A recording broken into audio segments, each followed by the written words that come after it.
আসসালামু আলাইকুম প্রিয় বন্ধুরা, আজকে আমরা প্রাথমিক সহকারী শিক্ষক নিয়োগ পরীক্ষার একটা প্রশ্ন সমাধান করব। ইংরেজি অংশটা আমরা সমাধান করব, গ্রামারের পয়েন্ট ধরে আলোচনা করব। আশা করি শেষ পর্যন্ত আপনারা দেখতে থাকবেন, অবশ্যই উপকৃত হবেন। আজকে যে প্রশ্নটা সমাধান করব এটা হচ্ছে 2014 সালের স্থগিত পরীক্ষা।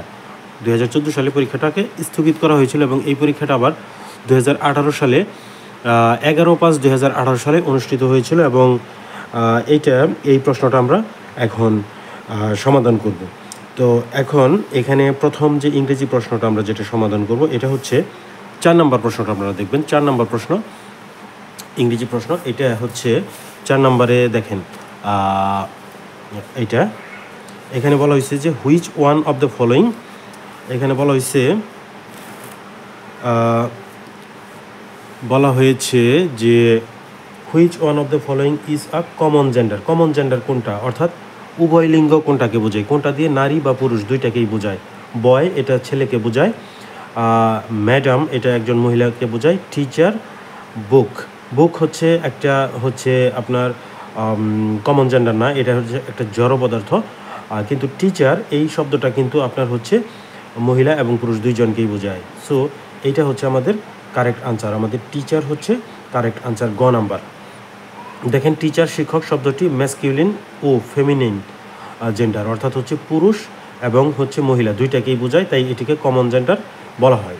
আচ্ছা, যাই হোক, এখন আমরা পরের প্রশ্নে চলে যাব। পরের প্রশ্নটা হচ্ছে আপনার এক মিনিট। পরের প্রশ্নটা হচ্ছে আপনারা দেখবেন 18 নম্বর প্রশ্ন। 18 নম্বর প্রশ্ন হচ্ছে রহিম ডিসকারেজেস মি ড্যাশ বোরোয়িং। এখানে হচ্ছে বাক্যটির অর্থ রহিম আমাকে ধার দিতে নিরুৎসাহ করলো, অর্থাৎ হচ্ছে আমি যাতে ধার না দিই, এইটা হচ্ছে রহিম আমাকে নিরুৎসাহিত করলো ধার দিতে। সো এইখানে কারেক্ট আনসার হবে ক নাম্বার হবে correct answer, Rahim ডিসকারেজেস me from borrowing. So এটা হচ্ছে এইখানে correct answer. Correct preposition from বসবে। প্রিপোজিশনের অনেক রুলস আছে, কিন্তু প্রিপোজিশন আসলে অনেক রুলস পরে কভার করতে হয়, আবার অনেক সময় মুখস্থ করে কভার করতে হয়, কারণ সব সময় রুলসগুলা কিন্তু ওইভাবে বোঝা যায় না বা কাজ। যাই হোক, আমাদের পরের প্রশ্ন হচ্ছে 20 নম্বর প্রশ্ন। আপনারা দেখবেন 20 নম্বর প্রশ্ন, what is the meaning off white elephant. White elephant দিয়ে কি বোঝায়? হোয়াইট এলিফেন্ট দিয়ে অ্যাকচুয়ালি বোঝানো হয়, হোয়াইট এলিফেন্ট শব্দটির অর্থ হচ্ছে কোনো কাজে লাগে না অথচ দামি জিনিস, মানে খুব দামি কিন্তু আসলে কোনো কাজের না। A very costly and troublesome position, এটাই হচ্ছে কারেক্ট আনসার।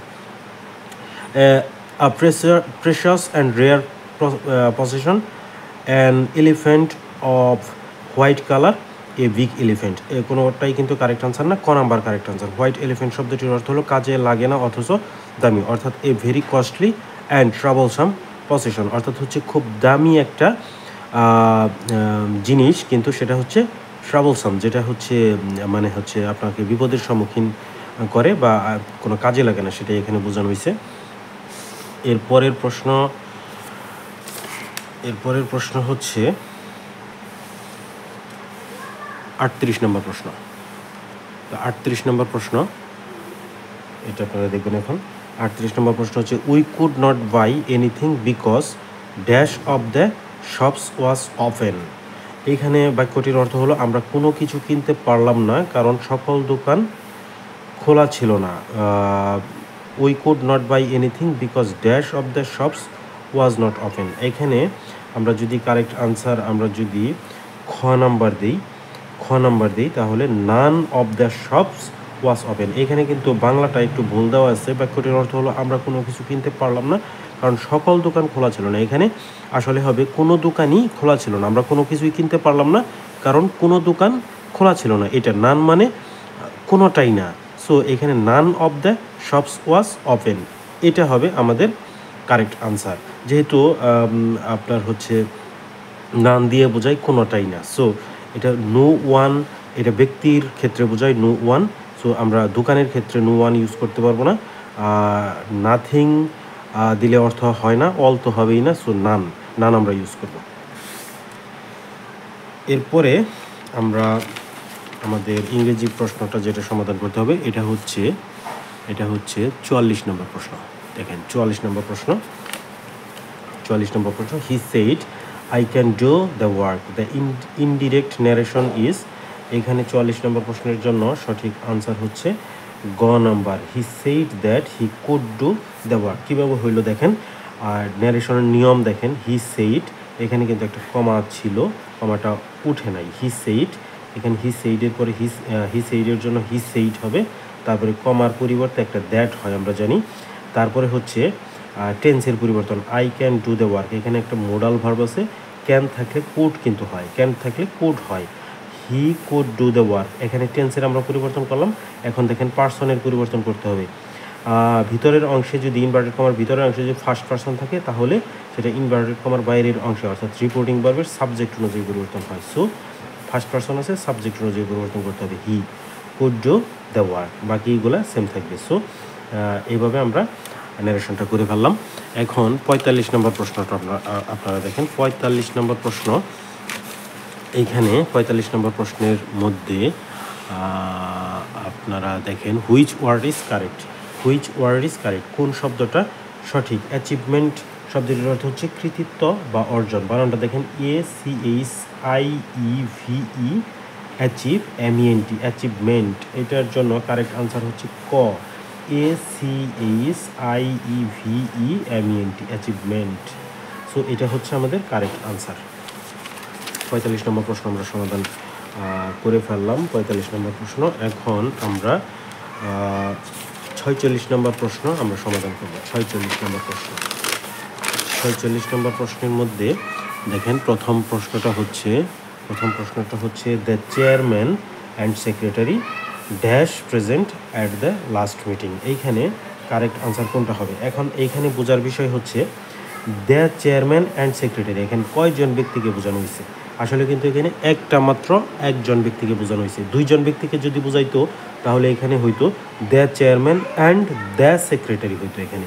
সো যেহেতু প্রথম চেয়ারম্যানের আগে দ্য আছে, সেক্রেটারির আগে দ্য নাই, সো তার মানে যে ব্যক্তি চেয়ারম্যান ওই ব্যক্তিই সেক্রেটারি, সো একজন ব্যক্তিকে বোঝাইছে, সেই ক্ষেত্রে আমরা সেই হিসেবে আমরা এখানে ভার্ব ইউজ করব। আর এখানে লাস্ট মিটিং তার মানে এখানে পাস্ট ইনডিফিনিট টেন্স ইউজ করতে হবে, যেহেতু লাস্ট মিটিং শব্দটা, লাস্ট শব্দটা উল্লেখ আছে। সো আমরা এখানে বলবো যে আমরা এখানে কারেক্ট আনসার হিসেবে গ্রহণ করব হচ্ছে খ number, the chairman and secretary was present at the last meeting. এরপরে আমাদের 48 নম্বর প্রশ্ন, 48 নম্বর প্রশ্ন আমরা সমাধান করব। The antonym of the word delete is, delete শব্দের বিপরীত শব্দ কি। ডিলিট শব্দের ইনসার্ট শব্দের অর্থ হচ্ছে সন্নিবেশ করা, সংযোজন করা, আর এর বিপরীত শব্দ হচ্ছে ডিলিট করা। অর্থাৎ ইনসার্ট শব্দের অর্থ হচ্ছে যুক্ত করা, ডিলিট শব্দের অর্থ হচ্ছে বাদ দেওয়া। সো এটা হচ্ছে বিপরীত শব্দ, কারেক্ট আনসার। সো ইনসার্ট প্রথম ক নাম্বার কারেক্ট আনসার। এরপরে 49 নম্বর প্রশ্ন, 49 নম্বর প্রশ্ন হচ্ছে, এখন আমরা 49 নম্বর প্রশ্নটা সমাধান করব। 49 নম্বর প্রশ্নে এখানে বলা হয়েছে যে চুজ দ্য কারেক্ট সেন্টেন্স, সঠিক উত্তরটা খুঁজে বের করতে। যেহেতু এখানে কম্পারেটিভ ডিগ্রি স্ট্রঙ্গার, তাই এনি আদার বা অল আদার হবে না। আচ্ছা দেখি আমাদের কারেক্ট আনসার হচ্ছে 49 নম্বরে কারেক্ট আনসার হচ্ছে গ নাম্বার, the man appears to be stronger than many living man, many living man হবে এখানে, এখানে ভুল আছে, মেয়ের পরিবর্তে মেনি লিভিং ম্যান হবে। 51 নম্বর প্রশ্ন এইখানে যেটা বলা হয়েছে যে choose the appropriate options to complete the sentence today dash people who enjoy cricket is bigger than that of 30 years এগো, এখানে দ্য নাম্বার অফ হবে, দ্য নাম্বার অফ। বাক্যটির অর্থ গত 30 বছরের চেয়ে আজকে অনেক সংখ্যক লোক ক্রিকেট খেলা পছন্দ করে, অনেক সংখ্যক লোক বোঝাতে দ্য নাম্বার অফ ইউজ করতে হবে, দ্য নাম্বার অফ। এখানে বলবো আমরা choose today the number of people, so এখানে দ্য নাম্বার অফ ইউজ করবো আমরা, today the number of people who enjoy cricket is bigger than that of 30 years ago। এরপরে 53 নম্বর প্রশ্ন, the confident he is confident dash success. He is confident, কনফিডেন্টের পরে preposition two হয়, এটা আপনার মনে রাখবেন। আত্মবিশ্বাস, বাক্যটির অর্থ সে সাফল্যের প্রতি মানে সাফল্যের ব্যাপারে আত্মবিশ্বাসী। He is confident to success, confident to success.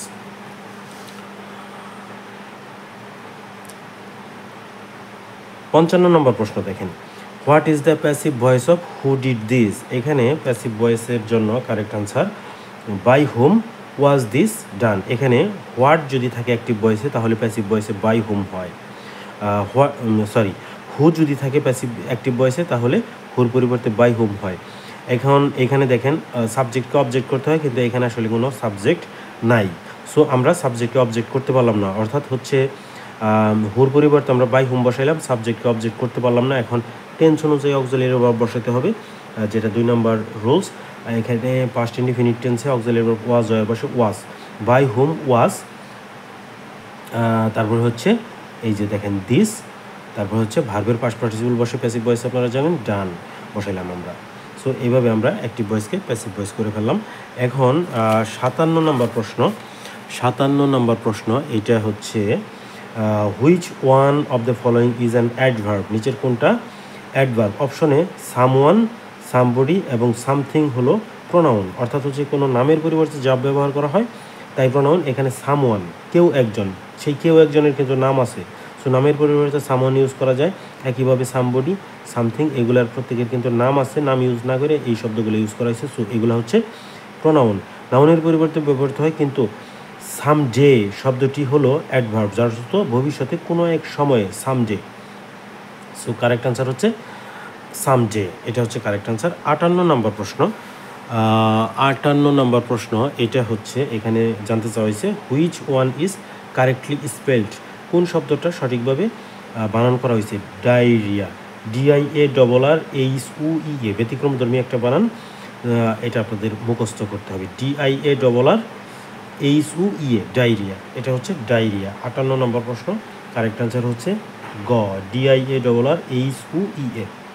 এরপরে হচ্ছে 59 নম্বর প্রশ্ন, 59 নম্বর প্রশ্ন এখানে বলা হয়েছে যে আপনার দ্য ওয়ার্ড আমেরিকান ইজ কোন পার্টস অফ স্পিচ? আমেরিকান জাতি বোঝাতে নাউন এবং আমেরিকান জাতীয়তা বোঝাতে অ্যাডজেক্টিভ হয়, অর্থাৎ হচ্ছে নাউন এবং অ্যাডজেক্টিভ দুইটাই কিন্তু কারেক্ট আনসার, দুইটাই কারেক্ট আনসার। অর্থাৎ আমেরিকান দিয়ে হচ্ছে আমেরিকান দিয়ে জাতি বোঝায় যে লোকটা কি, লোকটা হচ্ছে আমেরিকান, এটা তখন নাউন হয়। আবার আপনার হচ্ছে আমেরিকান মানে আমেরিকান জাতটা বোঝায় তখন নাউন হয়। আবার আমেরিকান যে লোকটার জাতীয়তা কি, লোকটা আমেরিকান, তখন অ্যাডজেক্টিভ হয়। সো এটা বোথ নাউন অ্যান্ড অ্যাডজেক্টিভ। এখন আমরা সমাধান করব হচ্ছে 63 নম্বর প্রশ্ন। 63 নম্বর প্রশ্নের মধ্যে which of the following sentences is correct, কোন সেন্টেন্সটা সঠিক? এইখানে সঠিক আনসার হচ্ছে the shirt which he bought is blue in colour, এটা হচ্ছে correct answer. The shirt which he has bought is blue in colour. এখানে দেখেন ক নম্বরের সাথে এটার পার্থক্য হচ্ছে the shirt which he bought. এখানে আমাদের পাস্ট ইনডিফিনিট টেন্স করা হয়েছে, যে শার্টটা সে কিনেছিল সেটার রং নীল, এটা প্রেজেন্ট পারফেক্ট করার কারণে এটাকে কারেক্ট আনসার হিসেবে আমরা নিলাম না। দ্য শার্ট, দ্যাট হুইচ দুইটাই হচ্ছে কনজাংশন এর কাজ করে, সো দুইটা কনজাংশন একসাথে বসতে পারে না। Which shirt he has bought is blue in colour. দেখেন হুইচ শার্ট এখানে যে শার্টটি এভাবে হয় না, দ্য শার্ট মানে the shirt which he bought, shirt যেটা সে কিনেছিল ইজ ব্লু ইন কালার, এটাই হচ্ছে আমাদের কারেক্ট আনসার। হুইচ শার্ট হি, তাহলে হুইচ যদি প্রথমেই থাকে তাহলে কিন্তু একটা প্রশ্নবোধকের মতো একটা ব্যাপার চলে আসে, ইন্টারোগেটিভ সেন্টেন্সের মতো একটা ব্যাপার চলে আসে। এরপর হচ্ছে 68 নম্বর প্রশ্ন। 68 নম্বর প্রশ্ন এই প্রশ্নটাতে বলা হয়েছে যে the tale of two cities is written by, tale of two cities এইটা the tale of two cities হলো চার্লেস ডিকেন্সের একটি উপন্যাস, সো কারেক্ট আনসার হচ্ছে চার্লেস ডিকেন্স। 69 নম্বর প্রশ্ন দেখেন, 69 নম্বর প্রশ্ন এইটা a child likes sweets only, the negative form of the sentence is negative sentence হচ্ছে ঘ number, a child likes nothing but sweets. দেখেন অনলির পরিবর্তে নাথিং বাট হয়, অনলি যুক্ত অ্যাফার্মেটিভ সেন্টেন্সকে নেগেটিভ করার জন্য নাথিং বাট যুক্ত করে করতে হয়। তাহলে এ চাইল্ড লাইকস অনলি এর পরিবর্তে নাথিং বাট সুইটস, অর্থাৎ হচ্ছে এ চাইল্ড লাইকস সুইটস অনলি, একটা শিশু শুধুমাত্র মিষ্টি পছন্দ করে। এ child likes nothing but sweets, A child likes nothing, একটা শিশু কিছুই পছন্দ করে না, বাট সুইটস কিন্তু শুধু মিষ্টি পছন্দ করে। এরপরে আমরা দেখব ৭৯ নম্বর প্রশ্ন। ৭৯ নম্বর প্রশ্ন, এই প্রশ্নটা হচ্ছে choose the word opposite in meaning to the word liability. লায়াবিলিটির বিপরীত শব্দ কোনটি? লায়াবিলিটি শব্দের অর্থ হচ্ছে দায়, আর অ্যাসার্ট শব্দের অর্থ হচ্ছে সম্পদ। সো দায় মানে বলতে বোঝানো হয়েছে এখানে ঋণগ্রস্ত বা ঋণী, আর অ্যাসেট শব্দের অর্থ হচ্ছে সম্পদ। সো এই লায়াবিলিটির বিপরীত শব্দ হচ্ছে অ্যাসেটস, এটা হচ্ছে ঘ নাম্বার হচ্ছে কারেক্ট আনসার। ৮০ নম্বর প্রশ্ন দেখেন, ৮০ নম্বর প্রশ্নটা হচ্ছে এখানে চুজ দ্য কারেক্ট সেন্টেন্স। এখানে সঠিক উত্তর হচ্ছে airport is a busy place. Airport is busy place, a না দেওয়ার কারণে এই সেন্টেন্সটা কারেক্ট নয়। The airport is a busy place, এখানে এয়ারপোর্টের আগে দ্য ইউজ করবো না আমরা। The airport is busy place, এইখানে আবার এ নাই, সো এটাও কারেক্ট আনসার না। সো ৮০ নম্বর প্রশ্নের মধ্যে একমাত্র কারেক্ট আনসার হচ্ছে ক number, airport is a busy place. এখন আমরা হচ্ছে এই যে এই ২০টা প্রশ্ন আমরা সমাধান করলাম, এই ২০টা প্রশ্ন আমরা সমাধান করে ফেললাম। আশা করি আপনারা এই প্রশ্নগুলো সঠিকভাবে বুঝতে পারছেন, প্রশ্নের আলোচনাটা যেভাবে আমরা সমাধান করলাম। তো আপনাদের যদি আজকের ভিডিও ভালো লাগে, লাইক কমেন্ট শেয়ার করেন, ফেসবুক এবং ইউটিউব থেকে ফলো এবং সাবস্ক্রাইব করেন, কারণ খুব শীঘ্রই আপনাদের সাথে আরও একটা ভিডিওতে দেখা হবে। সুন্দরভাবে বিস্তারিত গ্রামার চাকরির পরীক্ষায় যেগুলো আসছিল সেগুলো আমরা সমাধান করব। আপনাদেরকে অসংখ্য ধন্যবাদ। আল্লাহ হাফিজ। আসসালামু আলাইকুম।